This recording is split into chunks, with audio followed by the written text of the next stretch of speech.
ক্ষমতায় কে থাকবে কে যাবে এর ফয়সালা আল্লাহ রাব্বুল আলামিন দিয়ে থাকেন। অনেকে বলছে যে জামাত জনপ্রিয় হচ্ছে, সামনে যদি সুষ্ঠু নির্বাচন হয় জামাত সরকার গঠন করবে। তো এটা আপনি কিভাবে দেখছেন? আপনারা কি ক্ষমতা যেতে চান?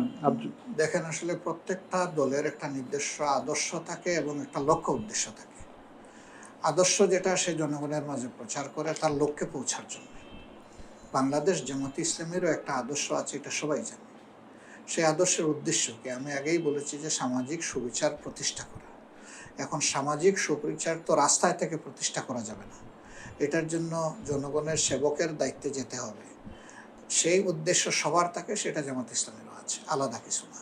আচ্ছা, যদি সুষ্ঠু ভোট হয় আগামী নির্বাচনে, যদি মানে সরকার গঠনের মতো আসন জামাত পেয়ে যায়, তাহলে রাষ্ট্রপতি বা প্রধানমন্ত্রী জামাতের পক্ষ থেকে কি হবে? এটা হলো যদির উপরে একটা কথা। আসলে যদির উপরে কোনো সিদ্ধান্ত হয় না। আর ক্ষমতায় কে থাকবে কে যাবে এর ফয়সালা আল্লাহ রাব্বুল আলামিন দিয়ে থাকেন। আল্লাহ তাআলা স্পষ্ট সূরা আল ইমরানে বলেছেন, তুতিল মুলকা মান তাশা ওয়া তানজিউল মুলকা মিম্মান তাশা, যে আল্লাহ তাআলা কাকে ক্ষমতায় উঠাবেন আর কাকে নামাবেন এককভাবে এটা আল্লাহ তাআলার ফয়সালা। তবে হ্যাঁ, আল্লাহর এই ফয়সালা ফেরেশতার মাধ্যমে বাস্তবায়ন হয় না, এটা হয় মানুষের মাধ্যমে বাস্তবায়ন। অতএব বাংলাদেশের জনগণ যদি জামাতে ইসলামীকে এই কাজের জন্য উপযুক্ত মনে করে এবং তাদের আস্থার জায়গা, নির্ভরতার জায়গা মনে করে, সেই ক্ষেত্রে বাংলাদেশ জামাতে ইসলামী উদার মন নিয়ে একটা ইনক্লুসিভ সমাজ গঠনের জন্য শুধু জামাত নয়, এই সরকারে যাদেরকে ইনক্লুড করলে একটা সামগ্রিকতা পাবে, দল মত সকলের মতের প্রতিফলন হবে এবং তাদের প্রত্যাশা পূরণ হবে, সেই বিষয়ে সামনে রেখেই জামাত ইনশাআল্লাহ সিদ্ধান্ত নেবে। এমনিতে অনেকে যে বললাম যে জানতে চায় যে জামাতের পক্ষে প্রধানমন্ত্রী, রাষ্ট্রপতি থাকবে, কে হবেন? এটা জনগণই ইনশাআল্লাহ এইদিকে ইশারা করে দেবে সময় মতো। আচ্ছা, প্রতিষ্ঠার পর থেকে 4 বার নিষিদ্ধ হয়েছে, তারপরও মানে ঘুরে দাঁড়িয়েছিল জামাত, যেটা আসলে পৃথিবীর বুকে একটা বিরল ঘটনা। তো নিষিদ্ধে আসলে প্রেক্ষাপটগুলো কি ছিল এবং ঘুরে দাঁড়ানোর রহস্যটা কি? একটাই, দ্বিতীয় কিছু নাই। এটি হচ্ছে যে আমাদের আদর্শিক প্রতিপক্ষ আমাদেরকে আদর্শিকভাবে তারা মোকাবিলা করতে ব্যর্থ হয়ে তারা তখন আইনের অপপ্রয়োগের মাধ্যমে ক্ষমতাসীনরা বরাবরই আমাদের উপরে জুলুম করেছে। যেহেতু এটা জুলুম ছিল আর জুলুম দীর্ঘস্থায়ী হয় না, এই জন্যই তারা তাদের উদ্দেশ্য সাধন করতে পারে নাই। বরঞ্চ জামাত যখনই সামান্য ইনসাফ পেয়েছে তখন তার জায়গায় ফিরে এসেছে। এবারও ঘটনা তাই হয়েছে, কারণ আমাদের নিবন্ধন বাতিল করা হয়েছে, আমাদের প্রতীক কেড়ে নেওয়া হয়েছে, আমাদেরকে শেষ মুহূর্তে এই জুলাই আগস্ট বিপ্লবের 1 তারিখ আগস্ট মাসের আমাদেরকে নিষিদ্ধ করা হয়েছে। আমরা মনে করি যে বেদিশা হয়ে দিশাহারা সরকার এই কাজ করেছে। তা আল্লাহ রাব্বুল আলামিন 1 সপ্তাহ তো নিলেন না, 4 দিনের মাথায় আবার সব কিছুই উলটপালট হয়ে গেল। তো যারা আমাদেরকে নিষিদ্ধ করেছেন, আল্লাহ যেন তাদেরকে বুঝার এই তৌফিক দেন যে এইভাবে নিষিদ্ধ করলেই কোনো আদর্শিক সংগঠন নিষিদ্ধ হয়ে যায় না।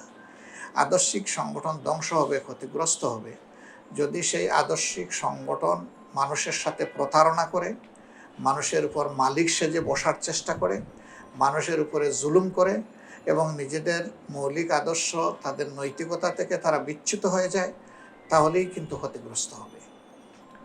নিষিদ্ধের প্রেক্ষাপটগুলো একটু বলবেন? সবগুলো একই বললাম, যে আদর্শ মোকাবেলা করার সৎসাহস ছিল না। ইস্কন্দর মির্জা, আইয়ুব খান, তারপরে শেখ মুজিবুর রহমান সাহেব, এরপরে সর্বশেষ শেখ হাসিনা, ওয়াজেদ, যারাই এই কাজ করেছেন একই কারণ, কোনো কারণ নেই। যেমন সর্বশেষ, আপনি তো আগেরগুলো জানেন না, নিজেরটাই ধরেন, এই বছরটা ধরেন।